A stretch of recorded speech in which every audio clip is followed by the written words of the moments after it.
one of them a question, one of them just to elaborate, required elaboration from you a little bit. We just came back from Jerusalem and Greece recently. Some of the people here were with us. I saw, obviously with our own eyes, the deacons from the Greek Orthodox Church, as they are going through the procession in the Sepulchre, would raise incense to the Coptic Orthodox Metropolitan in front of their Patriarch Theophilus, which is a great sign. That was so beautiful to see. And amongst the clergy there, Greek Orthodox, Serbian and others, the reception was very beautiful. It was very, very nice. Thank God for that. Good news, yes. Greece was also beautiful until we arrived in the area of Mount Athos, which I found was very confronting, to say the least. I don't know why. Is it because of what you were saying earlier, the not wanting to enter into the dialogue? I'm not sure about that area. It's a bit vague for me. And the second question, separate, is to clarify to everyone the process of baptism, anointing of the chrismation, and the Eucharist for a child in the Eastern Orthodox rite, how it happens. Well, I begin again to answer the second question. So for this again, I invite you to read the texts about baptism in the Oriental and Eastern Orthodox traditions, because of course in your Oriental Orthodox traditions the text would differ in words in the Coptic, Ethiopian, Syrian Orthodox and Ethiopian traditions. But again, what is happening is exactly the same, you know, that you have the time when you plunge the babies, and we do plunge them. It's not just a sparkling of some drops of holy water. So we keep, all of us, we keep this tradition. We have the unction with the miron. So I would say there is no difference. Just the texts may differ in words, but not in the acts, you know. And I would come back to the Ethiopian tradition, because I think this is somehow unique today, but we must think seriously about what they do, because I remember once in Addis Ababa I went for a baptism, and as they begin very early, maybe 5 or 6 in the morning, they begin the liturgy, but they do the baptism just before the liturgy, so you go for baptism at 4 in the morning. The same, by the way, for a wedding. Why? Because they do it like in the old church, you know, that once you get baptized and chrismated, that is, you receive the confirmation, immediately you should go to liturgy and receive communion. Immediately after baptism. And the same for the new couple. They are united by the sacrament of wedding, and immediately, so the wedding takes place at 4 in the morning, they will go for liturgy, you know, they are in the same church, they stay for the liturgy and receive the sacraments of Eucharist just after being married. So this is, I think, very strong. And in fact, in some of our parishes in Switzerland, in Paris, where I go very often, we come back to that. And we have, the priest will make the sacrament of baptism just before the liturgy, so that the baby can receive communion immediately. And, well, we have not come yet to having weddings before the liturgy, but you see, they are right to do it so. About Mount Athos, I cannot go because I'm a woman, as you know, as you see, but I know people who go there regularly. And we always speak of the non-ecumenical spirit of Mount Athos, but people told me, even recently, that you should not put all the monks of Mount Athos in the same basket, as we say in French, And I know that, for instance, the monks of Simonos Petras, where they have very educated monks, they would not call you monophysite. They know because they have received Coptic bishops, priests, and also people and clergy from the other Oriental churches. And so they know that you follow the Christology of Saint Cyril of Alexandria, who is also a church father for the Eastern Orthodox churches. So, yes, you may find some very holy monk, you know, who is a great ascetic man living maybe in a cave somewhere on Mount Athos, but maybe who never had a chance to read your liturgical books, you know, or other texts of your church, have never really have had a dialogue with people of your Oriental Orthodox churches, so they are very strict. They think that they have to defend orthodoxy and the Orthodox faith, and well, so they can be sometimes, I don't know how to say that, but yes, they would call you monophysite. But I think I had a good surprise. You know, in Bielorussia, which is also under the Patriarchate of Moscow, that is very conservative. I met a young priest last year, and he said, oh, I know that the Copts, etc., the Oriental Orthodox are not monophysite. And I was very surprised. And I said, how do you know that? And he said, oh, because our professor explained to us they are not monophysite. And I said, well, who is your professor, etc.? Oh, well, he read a book, you know, I cannot remember who was I said, which book? I cannot remember the author.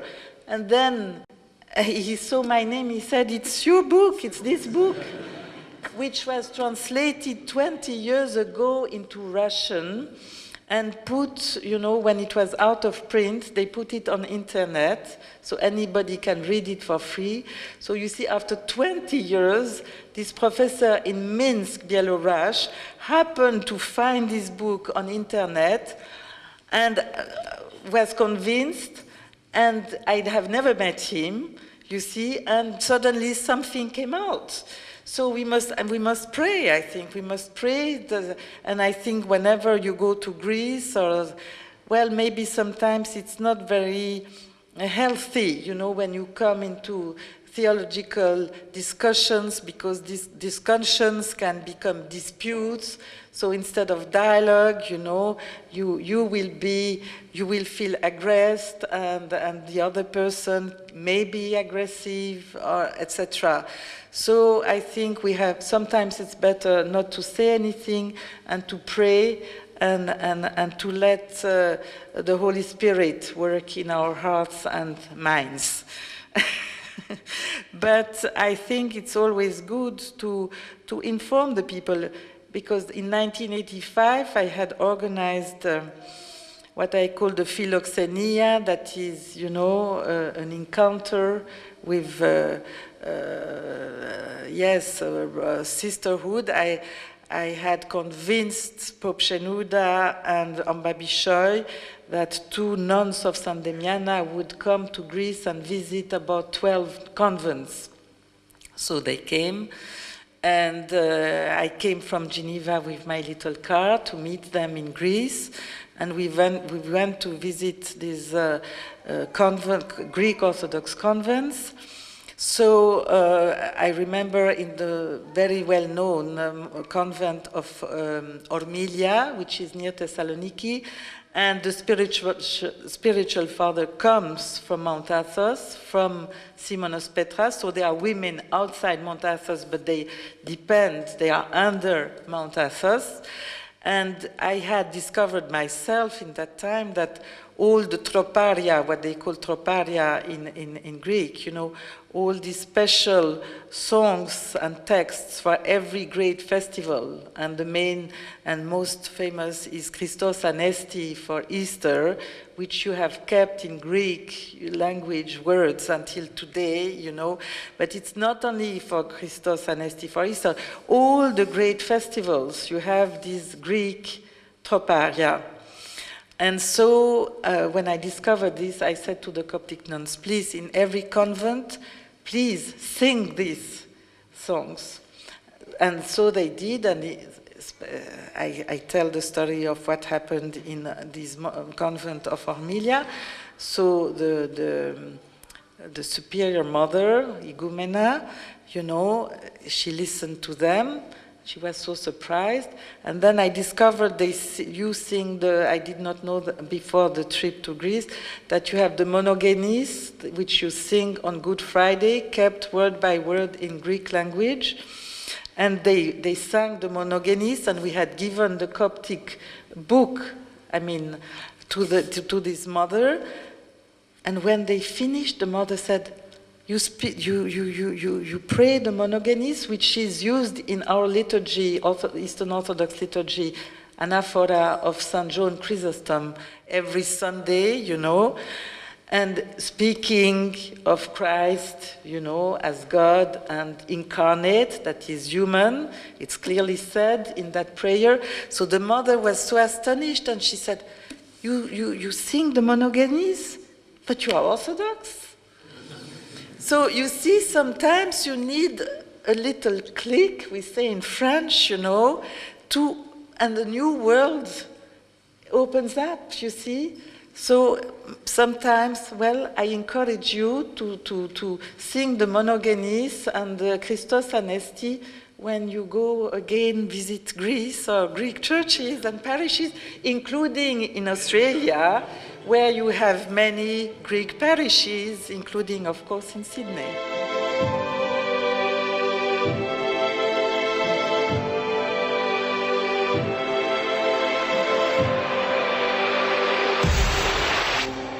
My name is James. I'm an Australian, but I'm born in a Coptic man's body. And being raised in the Coptic Church, there was one thing that was repeated to me when we had learnt about church history and church fathers and the councils and stuff like that, is that Nestorius was a big heretic. And as I've come to mature and read a bit more, I've read a perspective that Nestorius was actually misunderstood and wasn't trying to say that that Saint Mary is more the mother of Christ and not sort of, he didn't want to give that divinity status to Saint Mary. Now, is the issue of Nestorius the same type of misunderstanding that the Oriental and Eastern Orthodox churches are facing, or is this completely different? Well, I'm not a specialist of Nestorius, I must say. When I was giving my general talk, I was mentioning these missionaries who went to India and up to China in the 7th century. So this was done by monks of the Church of the East. And this is the church which was labeled as Nestorian. In fact, we have met this afternoon some people of this church who visited your Coptic parish. I think you have invited here their bishop, I heard, and also he spoke about their Christological faith. So I think it's better to listen to the DVD or what you have, you know, from this meeting, because you will have a direct answer from somebody of the Church of the East. And about your question, is it similar, you know, to these misunderstandings with between the Eastern Orthodox and Oriental Orthodox? In fact, it's just the opposite, because with the Oriental Orthodox, they were labeled as monophysite because they thought that the humanity of Christ was swallowed by his divinity, that is having just one physis or one nature. And for the Nestorians, it's just the opposite, because they speak of yes, two natures, but they have a a Syriac word, knoma, knome, if it's singular or plural, you know, speaking of persons, and they spoke of two persons. So this was considered also as heretic, you know, that's why they were banned by the other Christians. But I advise you to read on internet the article written by Dr. Sebastian Brock from Oxford called A Lamentable Misnomer. This is about the name Nestorian, you know. So you will see there in detail what he, as a great expert, of course, of Syriac language, he explains about this topic. And again, well, what we can compare between these two types of churches and dialogues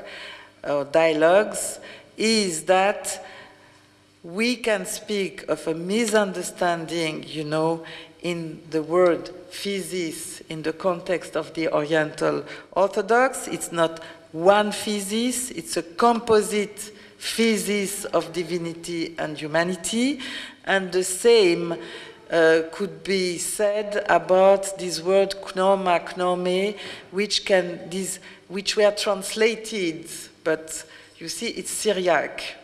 So how to translate this correctly into English and then into other languages?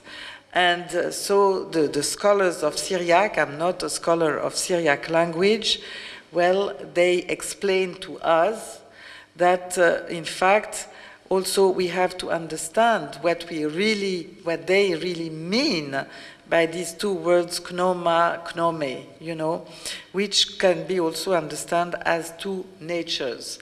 But it's so complex, you know, because these languages have specificities, and it's very difficult to have just one word to translate, you know, a Ge'ez word, or that is Ethiopian or Syriac word, you know, and it's where sometimes you need to have different words to explain one word, and of course more even words to explain a full expression, and you have to see that in a whole context, also in the context of the writings of the fathers of the Church of the East, because somebody like called Babai in the Church of the East, he has also explanations which are quite clear about the question. So you should not only relate to the 5th century texts, but also study the Christology of the Church of the East in the following centuries and until today. And this is why I think it's very interesting to have also the help of some scholars, you know, who know the languages very well, like Syriac, Arabic, Ge'ez, etc., because they are not always theologians, so they don't have prejudice, and they care only for the best translation possible. So I think that the theologians of our churches, they need also help of these academics, of these scholars knowing very well the languages, to understand the nuance of these names, of these words in different languages, either Syriac, Ge'ez, etc., you know. So I would leave the question open. And this is the way, I think, of having dialogue, you know, to leave things open. If we don't understand today something, maybe somebody will explain another time, and then we understand better, or we leave it on the side, and again, after some time, maybe we read a book. It happens to me all the time, something I have not understood, and suddenly, some months later, I read something else, you know, and I have my answer for a question I kept in my mind. So this must encourage us again to read and study, etc. So I encourage you also to read and study as much as possible. and speak with these people, you know. And of course, not all men, very few have studied theology, so maybe they don't always explain properly, you know. Maybe they will not have the perfect explanation, so don't be too hard, you know, and don't ask only one person, but try to have the best information from the best specialists. This is my recommendation.